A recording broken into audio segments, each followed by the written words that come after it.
London میں ہر سال ایک میلہ لگتا ہے جس میں پوری دنیا کے بڑے فنکار، بڑے ہر ایک نہیں، بڑے جواد وسیم جیسے نہیں، بڑے فنکار بڑے فنکار بلائے جاتے ہیں، اور اس میں جو پھر وہ ریٹنگ لیتے رہتے ہیں سارے ملکوں سے، پورے دنیا میں ٹاپ لیول کا جو سٹار ہوتا ہے اس کے لیے خیمہ درمیان میں نصب کیا جاتا ہے، اور اس پر اس کا سپر سٹار فلاں فلاں یہ ہوتا ہے، اور باقی خیمے چھوٹے چھوٹے چھوٹے چاروں طرف ہوتے ہیں، رہتے وہ ہوٹل میں ٹھہرے ہوتے ہیں، لیکن وہ اس میلے میں نمائندگی کے لیے ان کو چند گھنٹے وہاں بٹھایا جاتا ہے، پھر لوگوں کا آنا، پھر باقی گانا بجانا، یہ سب کا میں جب پہلی دفعہ وہاں انوائٹ ہوا، مدعو کیا گیا، تو میں نے میرا خیمہ لگا ہوا تھا، تو بیچ میں جو خیمہ تھا سپر سٹار وہ امیتابھ بچن تھا، اور سپر سٹار امیتابھ بچن، تو مجھے خیال آیا کیا میرا نام بھی کبھی آ سکتا ہے؟ تو میں نے خود ہی کہا کہ نہیں، تیری یہ اوقات نہیں کہ تیرا نام یہاں آئے۔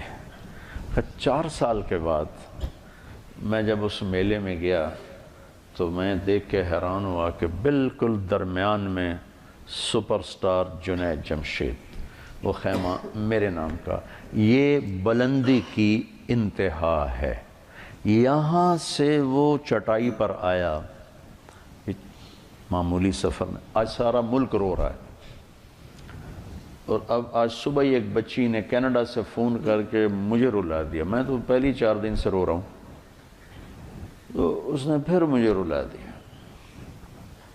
میں نے ایسا غم کسی کی موت پہ نہیں دیکھا۔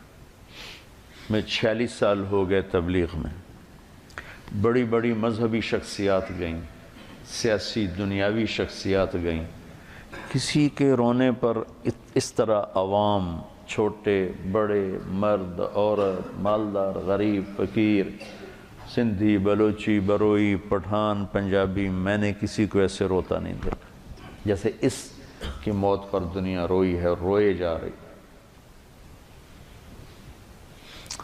یہ وہ اعزاز ہے جہاں سے وہ چھوڑ کے آیا تھا۔ ابراہیم بن ادھم رحمۃ اللہ علیہ جب حکومت چھوڑ کے جنگل کی راہ لی تو وہاں ایک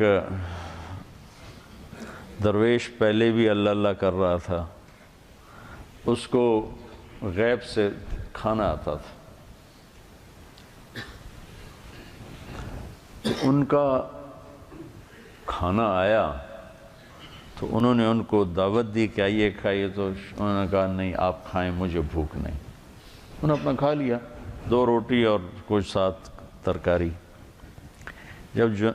جب ابراہیم بن ادھم کو بھوک لگی اور انہوں نے دعا کی تو پورا دسترخوان اتر آیا، بھرا ہوا، تو وہ درویش ایک دم بول اٹھا، یا اللہ میں تو برسوں سے پڑا تجھے یاد کر رہا، میرے لیے 2 روٹی اور سبزی، اور یہ آج آیا اور اتنا بڑا دسترخوان۔ تو کہتے ہیں میں نے یہ واقعہ پتہ نہیں کہاں پڑھا تھا یا کہیں سے سنا تھا، سند تو مجھے معلوم نہیں ہے، تو غیب سے آواز آئی کہ تم جھونپڑا چھوڑ کے آئے ہو، یہ بادشاہت چھوڑ کے آیا ہے۔ تو ہر ایک کو اعزاز، انزل الناس منازلہم، انزل الناس منازلہم، تو اللہ نے اس کو اس کے منزلہ پر اتارا۔ واللہ میں نے ایسا سوگ، ایسا ماتم، ایسا رونا میں نے نہیں دیکھا۔ جنہوں نے کبھی اس کو دیکھا بھی نہیں وہ بھی روئے جا رہے ہیں۔ اتنی بڑی جگہ سے نیچے آنا، تمہیں کوئی ممبر سے اتار دینا تو تم کفر کے فتوے بغاوت پہ آ جاؤ۔ کہاں سے وہ اترا ہے؟ یہ سروزہ جماعت کا امیر بدل دو نا، تو جس کو بدلو اس کو غصہ چڑھا ہوتا کہ مجھ سے امارت چھین لی۔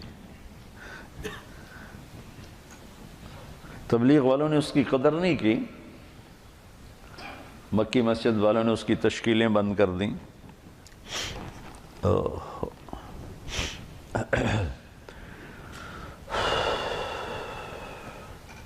نومبر 1997 میں 4 مہینے کے لیے میری تشکیل ہوگی امریکہ، مستورات کی جماعت، میں اور اہلیہ اور لاہور کی جماعت تھی. میں لاس اینجلس میں تھا تو میں نے اسے فون کیا. تو اس زمانے میں یہ CLI پر نمبر نہیں آتا تھا تو، اور یہ اتنے موبائل فون یہاں اتنے تھے بھی نہیں، دوسرے فون تھے.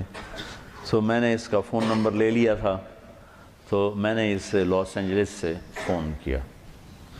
کہنے لگا آپ کہاں سے بول رہے ہیں؟ میں نے کہا میں امریکہ میں ہوں، لاس اینجلس میں. کہنے لگا نہیں، میں نے کہا وہیں سے ہوں. کہا قسم اٹھائیں، قسم اٹھائیں. میں نے کہا چھوٹی سی بات پہ کیسے قسم اٹھاؤں؟ کہا نہیں یہ بہت بڑی بات ہے. میں نے کہا کیوں؟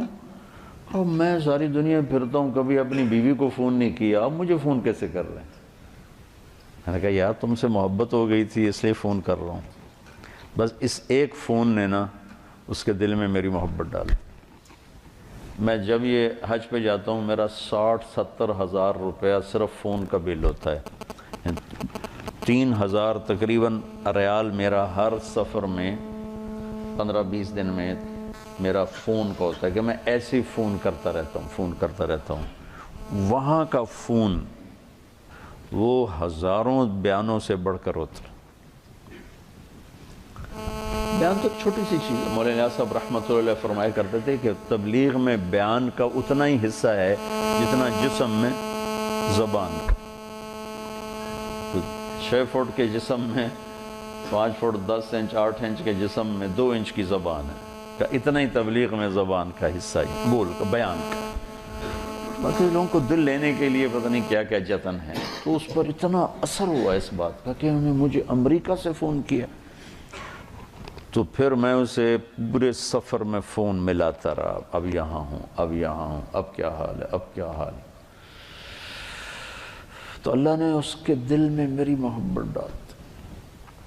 پھر وہ چلے کے لیے نکلا. پہلے اس نے چلے لگا، 3 چلے نے چلے لگا. ریمنڈ آیا، ملا، میں نے بڑا پروٹوکول دیا، بہت پیار محبت ہنسا کھیڈا. تو کرتے کرتے کرتے کرتے اس نے 3 چلے لگا، 3 چلے کے لیے نکل پڑا. یہ غالباً 2001 یا 2 اس کا مجھے پورا یاد نہیں ہے. تو اس وقت یہ 3 چلے کے لیے نکلا. تو اس نے مجھے بالا کوٹ سے فون کیا کہ مولانا میں اس وقت بالا کوٹ کی ایک پرانی مسجد ہے، اس میں ہماری جماعت ہے. باہر فرش ٹوٹا ہوا ہے، اس پر ایک پھٹی ہوئی چٹائی ہے، اس پر میں لیٹا ہوا آپ کو فون کر رہا ہوں.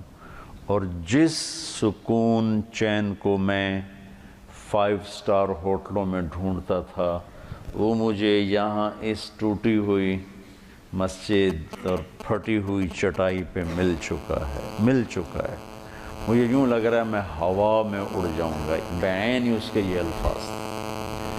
تو میں نے کیا جواب دیا یاد نہیں، لیکن غالباً میں نے یہی کہا کہ اب روح تک اس کی غذا پہنچ گئی تو موج ہو گئی. یہ اس نوجوان کا ابتدائی سفر تھا. اس کا ماضی کیا تھا؟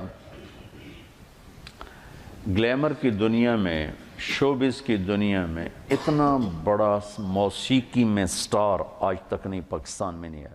پاکستان میں کوئی نہیں ہے.